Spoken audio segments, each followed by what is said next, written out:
All right. Good morning, good evening, good afternoon, ladies and gentlemen, citizens of YouTube. This Pastor Dowell. Let me say this before I answer this, okay? When you endeavor on this journey to the kingdom, neither you or I purposed in our heart to ever be at odds with anyone. Did y'all hear what I just said? Are you listening very closely? None of us purpose to be at odds with anyone in this walk right here. It's just letting you know that you have now stepped into the realm of the kingdom. Your footprint is different. Your footsteps is different. Your speech is different. Hey, there's a whole bunch of things that about you that are just simply different than the people around you that are caught in Mystery Babylon. Pastor Dowell, what is Mystery Babylon? Well, Mystery Babylon is clearly defined. It's clearly defined right there in the book of Hazum, commonly called Revelation. And of course, you know, the Apostle Saul talked about it in his letters over and over again. Mystery Babylon, I know that many of you are not going to like my answer, but I'm going to give it anyway. And one reason why you don't like my answer is because you refuse to do your own independent research and study. And therefore, it's hard for you to comprehend what I'm saying, because everything that I'll say, you'll take it as a personal attack because you will not engage in personal study time, which if you did, I believe, especially after coming from Christianity. Did y'all hear what I just said? Pastor Dowell I come from Christianity. Yeah, I grew up a Christian. Even started off preaching and teaching like a Christian, even though my speech was different after receiving baptism of the Holy Spirit. You see, we know we're different, and we know we're set apart. And how do you know that? When you come out of Mystery Babylon, all right, there are two things that you're doing. First of all, you're coming out of the luxuries of this world. You're coming out of all the things that the world has to offer. That's the first move. Then the second move is that you're coming out of the religious tenets that actually hold you to Mystery Babylon. All right, you're coming out of worldliness. You're coming out of all of that, and you're ascribing towards godliness. How do you know that you have crossed over? All right, how do you know this? The only way you know it is by watching the cosmos, watching the world around you and how it reacts at your change. That's how you'll know if you've actually come out of her and you come out from among them. Mind you, it's a start. It's a start. You're actually starting this journey, and you're making a journey, and the world around you lets you know if you're still part of it or if you've come out of it. Let me give you an example. We all know that Christianity is sun worship. We already know that. It's pagan to the core. The Bible does not give us any instructions to call Sunday the Sabbath. The Sunday is not the rest day. The Sabbath or the Shabbat is the seventh day of the week, not the first. We all know that Christ didn't rise on Easter Sunday morning, and there is no such thing as an Easter celebration for Israelites. Now, hey, all the pagan people in the world have celebrated celebrated Easter, celebrated Christmas. They just call it by different names. For instance, did you know that Astarte, Ishtroth worship, the goddess of the Zidonians, the same one that Jezebel worshiped, is nothing more than another name for Easter? That's all it is. It's just that the name has changed, but the worship has remained the same. And so Christianity is a sun-worshiping religion. Why do you think that the Baptists and the Church of Christ, they put their backs toward their little temples and they worship the sun as it comes up every Easter Sunday morning? Because it's Babylon. It's confusion. But however, once you cross over, meaning that you have left this world and you have stopped following this world, you're going to find out that all the people that are still in love with this world, whether they recognize it or not, they're going to become your greatest enemies.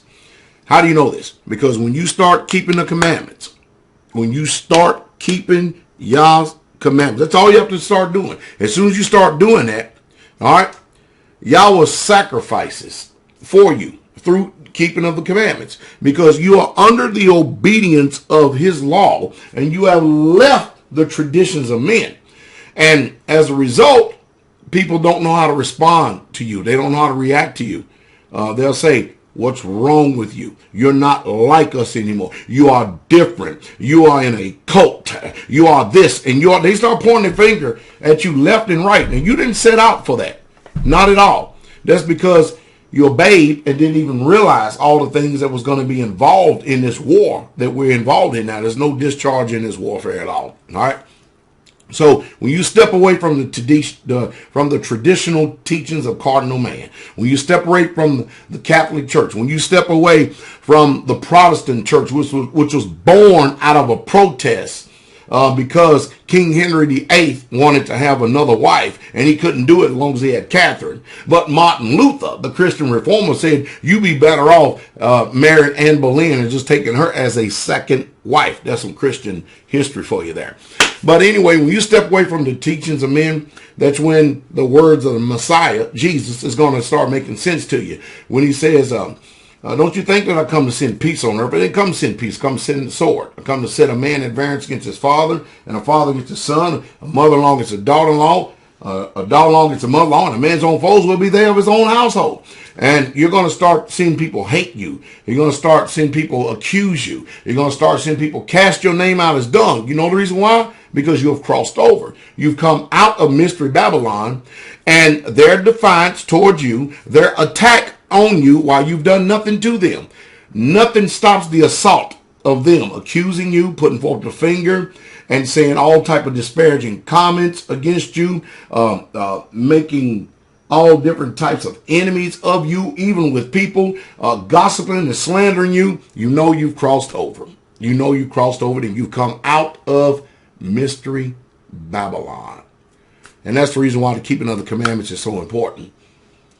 See, when you keep those commandments, you automatically become sanctified. What does the word sanctified mean? You automatically become separate. Look at this. Come out from among her, and be ye separate, saith the Lord, and touch not the unclean thing, and I will receive you, and I will be a Yah unto you, and you will be my people. Isn't that amazing? Isn't that amazing? See, that's what's taking place, and nobody ever tells you that. So when you come out, the devil, everybody who's in Mystery Babylon, and everybody who's subject to the devil, and everybody that is used by the devil, because remember, the devil is religious. What do? They attack you for being obedient, disciple, because that's what a disciple is. A disciple is someone who is obedient, and when you come out, you actually go to a place to where you are taught how to obey. You're taught how to be a disciple. Isn't that beautiful? But those who are still in Mystery Babylon, they still want you to walk into rebellion. They want you to have a form of godliness and continue to keep denying the power. When you come out, you're a true son and daughter, then you will receive the power that Yahshua said that you would. You'll be able to cast out devils.